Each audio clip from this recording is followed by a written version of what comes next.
V-Guard presents कौन जीत रहा है, को पावर्ड बाय सेंसोडाइन एंड विमल। बोलो जुबां केसरी। नमस्कार। आज नरेंद्र मोदी काशी से अपना नामांकन दाखिल कर रहे हैं। करीब 11:30 बजे वो पहुंचेंगे अपना पर्चा दाखिल करने। लेकिन आज हमारा विषय ये नहीं कि नरेंद्र मोदी नामांकन दाखिल कर रहे हैं। आज विषय ये कि नरेंद्र मोदी की स्टाइल ऑफ फंक्शनिंग जो है ना, उसने भारत की राजनीति को अनुलोम विलोम करा दिया। आप सोचिए, क्या नामांकन के कार्यक्रम को इतने भव्य और बृहत समारोह और आयोजन में किसी भी नेता ने इससे पहले परिवर्तित किया? नेता तो बहुत बड़े बड़े रहे, इंदिरा गांधी रही, अटल बिहारी वाजपेयी रहे, बहुत सारे लोग चल रहे, चरण सिंह रहे, विश्वनाथ प्रताप सिंह रहे, तमाम लोग हैं। कितनों का नाम, नेहरू जी वाली पीढ़ी छोड़ भी दीजिए, उसके बाद की पीढ़ी में देख लीजिए। नरेंद्र मोदी हर छोटे से छोटे अवसर का, बड़े से बड़े अवसर का राजनीतिक तौर पर संदेश देने के लिए प्रयोग करना जानते हैं। कल मोदी ने एक बड़ा रोड शो किया वाराणसी में, 5 किलोमीटर लंबा, और ये मार्ग था जिस पर कभी आदि शंकराचार्य ने विश्वनाथ वंदन यात्रा निकाली थी, जिस पर कल मोदी ने अपना रोड शो किया। इस रोड शो में देश भर के प्रतिनिधियों को जोड़ा, देश के विभिन्न राज्यों के प्रमुख लोगों को जोड़ा, ताकि एक मैसेज जाए कि पूरा भारत काशी में है मोदी के साथ। ये स्टाइल, काम करने का ही तरीका।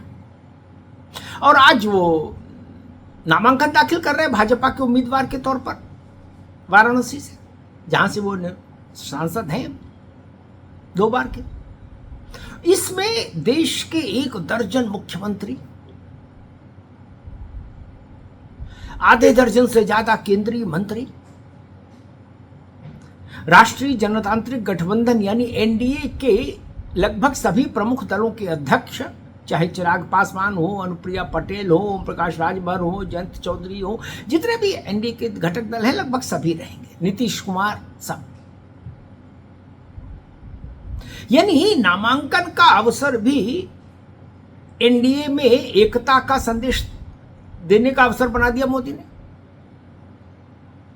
और ये भी एक तरह के प्रतीकात्मक राजनीति में की दृष्टि से देखें तो ये भी एक बड़ा संदेश है कि 1 दर्जन से ज्यादा मुख्यमंत्री, जिसमें उत्तर प्रदेश जो सबसे बड़ा राज्य है देश का, उसका मुख्यमंत्री शामिल है। तो ये जो एक मैसेजिंग है वो बड़ी चीज है। आप सोचिए, क्या राहुल गांधी के नामांकन में ऐसा प्रयोग नहीं कर सकती थी कांग्रेस? इंडिया गठबंधन के सभी प्रमुख दलों के अध्यक्षों को इकट्ठा कर सकते थे रायबरेली में। शरद पवार, उद्धव ठाकरे, एमके स्टालिन, ममता बनर्जी, हालांकि वो इनकी बुलाए आती नहीं, लेकिन फिर भी अखिलेश यादव, इन लोग इकट्ठा करते, एक संदेश जाता कि भाई इंडिया गठबंधन एक है और राहुल गांधी लीडर हैं। लेकिन नहीं कर पाए। एक बड़ी जनसभा कर लेते, एक बड़ा रोड शो कर लेते, जिसमें देश भर के लोग इकट्ठे होते। जम्मू कश्मीर से भी कुछ 10 लोग होते, बंगाल से होते, उड़ीसा से होते, हरियाणा से होते, पंजाब से होते, ताकि लगता कि देशव्यापी प्रतिनिधित्व है इस नेता के पीछे, इस पार्टी के पीछे। लेकिन नहीं हो पाया ना। अखिलेश यादव ने भी नामांकन किया, उनके यहां तो कल वोटिंग भी हो गई। वो भी ऐसी भव्यता, ऐसा बढ़त आकार नहीं दे पाए। अपने परिवार के कुछ लोगों और पार्टी के कुछ लोगों के अलावा कोई वहां उपस्थित नहीं रह पाया। उनकी परिवार भर के लोग थे। ये एक बड़ा अंतर है कि भारत की समकालीन राजनीति में मोदी और अन्य राजनेताओं के बीच में। संदेश की राजनीति, संकेत की राजनीति मोदी से बेहतर इस समय में कोई नहीं कर पा रहा। भाई ऐसा तो है नहीं कि कांग्रेस के पास कोई पैसे की समस्या थी कि गेंदा के फूल कहां से मंगाए, गुलाब के फूल कैसे मंगाए, पैसा नहीं, ऐसा तो था नहीं। पुरानी पार्टी है, खाती पीती, सब निजी विमानों में चली रहे हैं, तो कर सकते थे। वो राहुल गांधी अपने के लिए ऐसा कर सकते थे, लेकिन उनके पास विजन नहीं, दृष्टि नहीं, सोचना ही समझना नहीं वहां तक। बोलो भाई खड़गे जी तुम आ जाओ, चलो ठीक है। और अमेठी किशोरी लाल बोले तुम अकेले करे आओ यार। किशोरी लाल अमेठी ठीक है तो हमारा पुराना गढ़, पारिवारिक सीट है, संजय गांधी से शुरू हुआ था, लेकिन किशोरी लाल तुम एक काम करो, खड़ामा रिक्शा पकड़ो, चले जाओ, पर्चे पर दाखिल करके बाहर वहीं समोसा वगैरह बांट देना कार्यकर्ताओं में। इस भाव से चुनाव लड़ेंगे आप,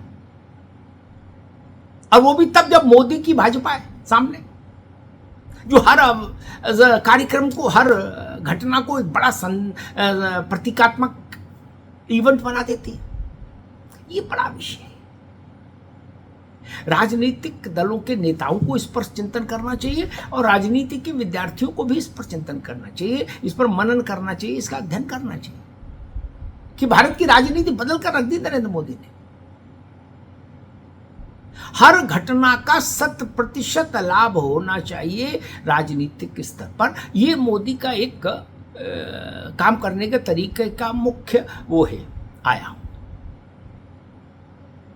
विपक्षी दलों में देखिए बड़ी बड़ी घटनाएं यूं ही घट जाती हैं, वहां किसी को होश ही नहीं, किसी के नेत्र भी पूरे नहीं खुलते, अर्ध उन्मीलित नेत्र हैं ये। और आप सोचिए नरेंद्र मोदी के नामांकन की तैयारी पिछले 2 महीने से भारतीय जनता पार्टी और उसके आनुषंगिक संगठन कर रहे हैं। बड़े बड़े नेताओं को वहां उतारा गया, लगाया गया, तमाम किस्म के रूपरेखा बनी, बिगड़ी, उनमें संशोधन हुए, और अंत में जाके एक प्रारूप फाइनल हुआ कि भाई ऐसे होगा रोड शो और ऐसे होगा नामांकन। तब जाके नामांकन हो रहा है। यहीं से आपके समारोह में, कार्यक्रम में भव्यता मिलती है, बढ़ताकार उसका होता है। तो ये जो मैंने आरंभ में आपसे कहा कि मोदी ने भारत की राजनीति को अनुलोम विलोम करा दिया, जो परंपरागत राजनीति थी उसको। राजनीति में चमक, जनता से कनेक्टिविटी, जुड़ाव, जनता से संवाद सीधा, जनता को लुभाने वाले, जनता के हृदय स्थल को छूने वाले अभिनव प्रयोग, ये सब बड़ी चीजें, और ये मोदी लेके आए भारत की राजनीति, और इन्होंने बाकी विपक्षी दलों के लिए संकट पैदा कर दिया। इतनी बड़ी लकीर खींच देते हैं नरेंद्र मोदी कि बाकी को उसका उसके पीछे चलने तक में दिक्कत आ जाती है, साथ चलना तो छोड़ दीजिए। वैसा ही एक दृश्य कल और आज वाराणसी में, एक एक कदम नरेंद्र मोदी का सुविचारित है। वहां किससे मिलेंगे, कितनी देर मिलेंगे, कहां जाएंगे, क्या उससे क्या संदेश जाएगा, सबका कैलकुलेशन पहले से। कुछ भी अचानक नहीं, कुछ भी यूं ही नहीं कि चलो कर लेते हैं, नहीं। हर चीज का एक संदेश होना चाहिए, और उसकी गूंज, उसका इको देश भर में जाना चाहिए। चुनाव चल रहा है भाई, ये जो एक शैली है, ये नरेंद्र मोदी की शैली है, और आने वाले समय में ये मोदी टाइप ऑफ पॉलिटिक्स एक अलग चैप्टर हो जाएगा भारत के राजनीति के इतिहास में। और उसी का एक बड़ा उदाहरण है आज देश की सांस्कृतिक राजधानी कहे जाने वाली वाराणसी में नरेंद्र मोदी का नामांकन, और उस नामांकन के जरिए वहाँ किया जा रहा एक भव्य शक्ति परीक्षण, एक भव्य शक्ति प्रदर्शन। धन्यवाद।